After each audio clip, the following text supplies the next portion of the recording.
Good evening to all. Today's topic is bilingual method of English teaching. आज इस video में हम बात करेंगे इंग्लिश टीचिंग के बाइलिंगुअल मेथड की।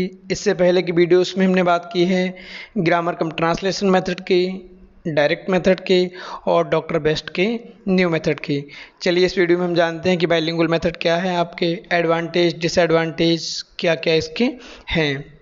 जब हम बात करते हैं बाइलिंगुअल मेथड की तो प्रोफेसर C.J. डॉटसन के द्वारा दिया गया है। ऑप्शन में आपसे पूछा जाता है कि बाइलिंगुअल मेथड किसके द्वारा दिया गया है, तो प्रोफेसर C.J. डॉटसन के द्वारा दिया गया, जो कि वेल्स इंग्लैंड के निवासी थे। जब हम बात करते हैं बाइलिंगुअल मेथड की तो मिडवे है आपका ये जो दो प्रीवियस मेथड हैं आपके ग्रामर कम ट्रांसलेशन मेथड और डायरेक्ट मेथड के बीच की कड़ी है, लिंकेज है। ग्रामर कम ट्रांसलेशन मेथड में क्या हो जाता, हम बच्चे को प्रत्येक वर्ड को वर्ड टू वर्ड डिफाइन करते थे, वर्ड टू वर्ड बच्चे को मीनिंग बताते थे उसकी मदर टंग में। लेकिन जब हम बात करते हैं बाइलिंगुअल मेथड की तो इसमें क्या होता है, हम पूरे सेंटेंस को मदर टंग में बोलते हैं। यहाँ पर हम वर्ड टू वर्ड डिफाइन नहीं करते हैं। और ग्रामर कम ट्रांसलेशन मेथड में क्या था, स्टूडेंट्स और टीचर दोनों को परमिशन होती थी, दोनों मदर टंग का यूज़ करेंगे। लेकिन जब हम बात करते हैं बाइलिंगुअल मेथड की तो यहाँ पर केवल टीचर को अलाउ है, स्टूडेंट्स को अलाउ नहीं है कि वो मदर टंग का यूज़ करेगा।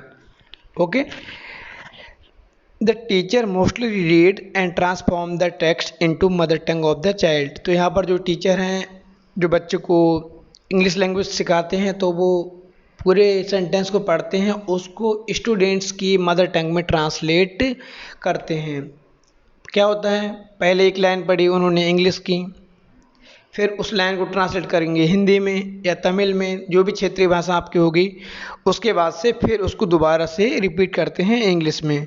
तो यहाँ पर क्या होता है कि वर्ड टू वर्ड डिफाइन नहीं करते हैं, बस हम सेंटेंस को मदर टंग में यूज़ कर देते हैं। चलिए आगे देखते हैं। This method believes that while learning the mother tongue, the child has already established the concept of so many objects and things in his mind.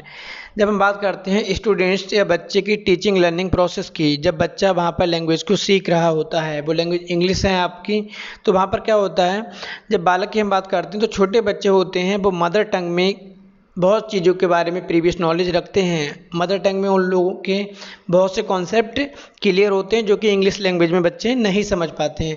तो जब हम बाइलिंगुअल मेथड को यूज़ करते हैं तो बालक उन कॉन्सेप्ट को बहुत आसानी से समझ जाता है, अंडरस्टैंडिंग हो जाती है और वो रिसीविंग भी होती है। उसके बाद बालक वहाँ पर रिस्पॉन्ड भी करता है। क्यों करता है, क्योंकि मदर टंग में वो उन चीज़ों को बहुत सहजता से ईजी वे में या ईजिली सीख जाता है। ऑलरेडी वो उन चीज़ों को वहाँ पर पहले से ही जान रहा होता है। लेकिन इंग्लिश में क्या होता है, बच्चे को समझ नहीं आता है। तो बाइलिंगुअल मेथड से बालक के जो प्रीवियस बिहेवियर है, जो प्रीवियस नॉलेज है उसकी, जो उसने ऑब्जेक्ट को जान रहा होता है, ऑब्जेक्ट को देखा होता है, वो वहाँ पर समझ जाता है। It is therefore unless repeating this concept again while teaching A foreign language.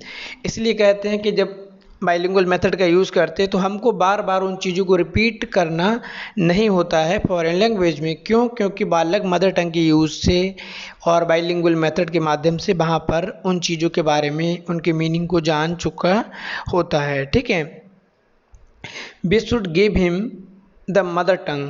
तो इसलिए यहाँ पर कहा गया है कि जब हम फर्स्ट लाइन हमने पढ़ा है, फॉर एग्जाम्पल इंग्लिश की हमने फर्स्ट लाइन पढ़ी है, स्टूडेंट्स को उसी लाइन को हम ट्रांसफॉर्म करते हैं हिंदी में, उसके बाद दोबारा से हम उसको इंग्लिश में ही पढ़ते हैं। तो स्टूडेंट्स के अंदर हिंदी इंग्लिश, हिंदी इंग्लिश, हिंदी हिंदी वाला कॉन्सेप्ट डेवलप होता है और बच्चों के अंदर दो भाषाओं का डेवलपमेंट होता है। दो भाषाओं को वो आसानी से सीखता है, दो भाषाओं की उसको नॉलेज भी हो जाती है। This method teach us a foreign language with the help of child's native language. यहाँ पर जब बच्चे की बात करते हैं, जब हम बच्चे को विदेशी भाषा पढ़ा रहे होते हैं, भारत में इंग्लिश विदेशी भाषा है, तो हम कैसे पढ़ाते हैं, with the help of native language. जो बालक की क्षेत्रीय भाषा है या बालक की जो मातृभाषा है या बालक जिस भाषा को वहाँ पर जान रहा होता है। तो इसमें क्या होता है, बालक को अंग्रेजी भाषा का ज्ञान बाइलिंगुअल मेथड से दिया जाता है, उसके नेटिव लैंग्वेज उसकी मदर टंग को यूज़ किया जाता है। चलिए आगे बढ़ते हैं कि आपके बाइलिंगुअल मेथड के मेरिट क्या हैं, एडवांटेज क्या हैं, कौन कौन से इसके मेन फीचर हैं। It gives emphasis on speech practice.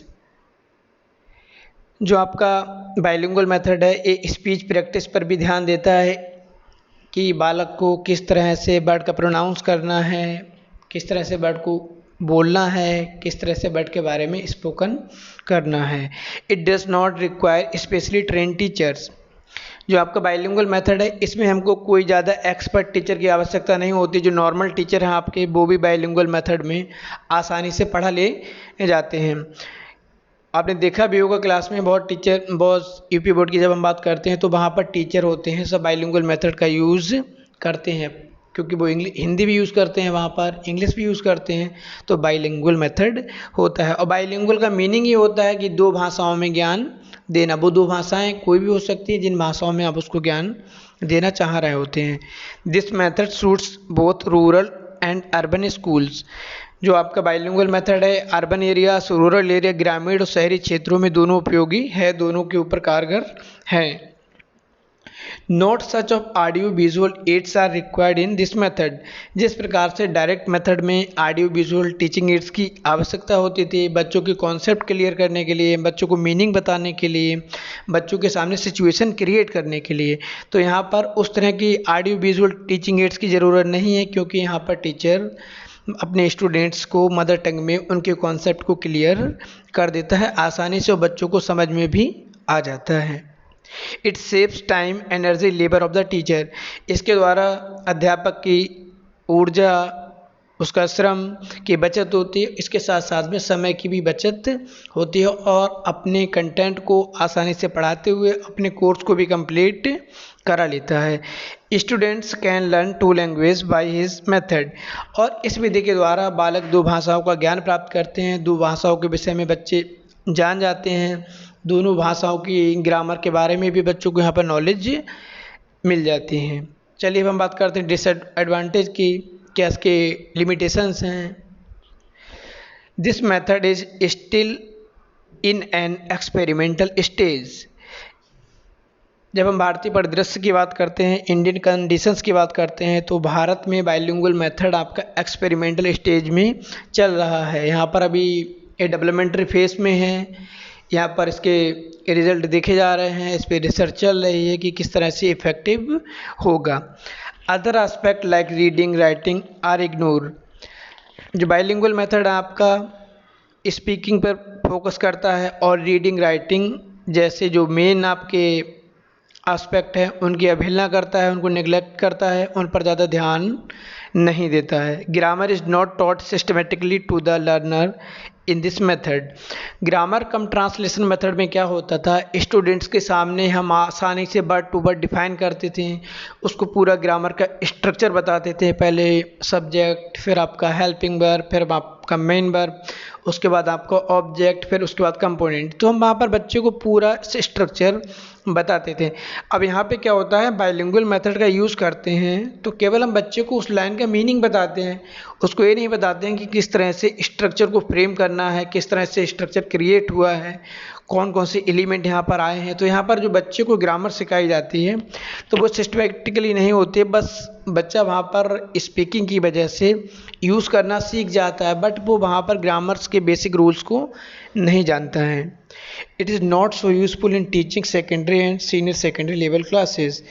जो आपकी माध्यमिक के स्तर की कक्षाएं होती हैं उनमें उपयोगी नहीं है। क्यों उपयोगी नहीं है, इसके माध्यम से बच्चे का कोर्स कंप्लीट नहीं हो पाएगा। जो प्राइमरी लेवल है वहाँ पर तो हम बच्चे के कॉन्सेप्ट को क्लियर कर देंगे, लेकिन जब हम बात करते हैं सेकेंडरी और सीनियर सेकेंडरी लेवल की तो उन कंडीशंस में हम बच्चे को आसानी से टीच नहीं कर पाएंगे।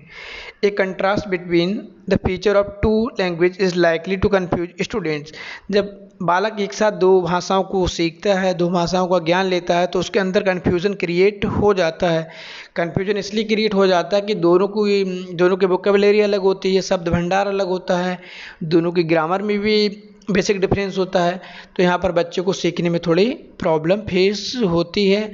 ना बच्चा वहाँ पर अंग्रेजी मीडियम का रह जाता है, ना बच्चा वहाँ पर इंग्लिश मीडियम का रह जाता है, बच्चा रह जाता है मिड वे में, आपका ना इंग्लिश का ना हिंदी का। तो बच्चे की टूट फूट भरी लैंग्वेज हो जाती है वहाँ पर, और वो एक भी भाषा को बहुत अच्छे ढंग से एक्सप्रेस नहीं कर पाता है। ठीक है, आज की वीडियो में इतना ही। बाकी कोई प्रॉब्लम है तो आप यहाँ पर कमेंट कर सकते हैं।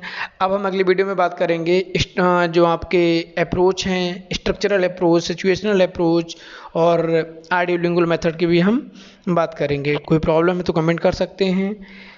आज के लिए इतना ही, धन्यवाद।